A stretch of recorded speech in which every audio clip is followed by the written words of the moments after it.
Good afternoon everyone. বন্ধুরা, তোমাদের সাথে আমি আজকে মাংস রেসিপি শেয়ার করব। তেল গরম হয়ে গেছে, আমি এখন আলুটা দিয়ে দেবো।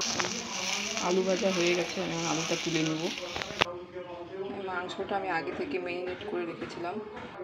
এখন কড়াইয়ে তেল দিয়ে দেবো।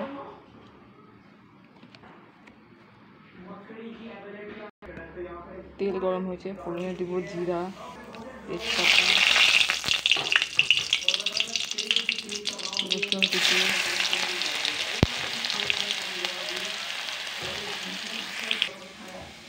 আর দিব পেঁয়াজ কুচি।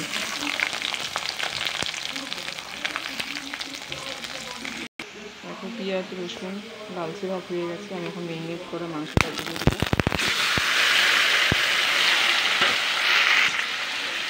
এটাকে ভালো করে মিশিয়ে নেব।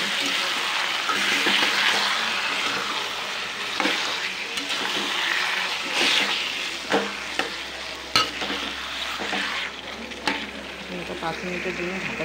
5 মিনিট হয়ে গেছে, আমি এখন ঢাকনাটা খুলে নিই। ভেজে রাখা আলুটা দিয়ে দেবো।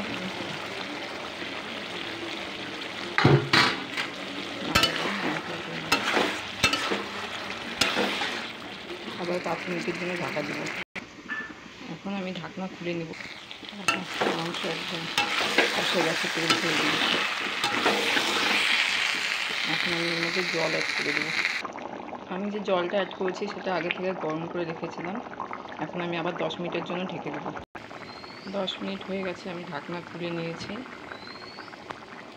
আমার মাংস রেডি, চিকেন রেডি আমার। এখন আমি বেটে রাখা গরম মশলা দিয়ে দেবো।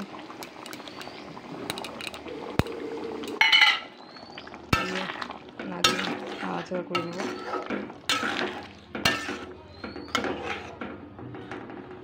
আমার চিকেন রেডি, আমি এখন ঢাকনা দিয়ে চাপটা দিয়ে 5 মিনিট রেখে দেবো।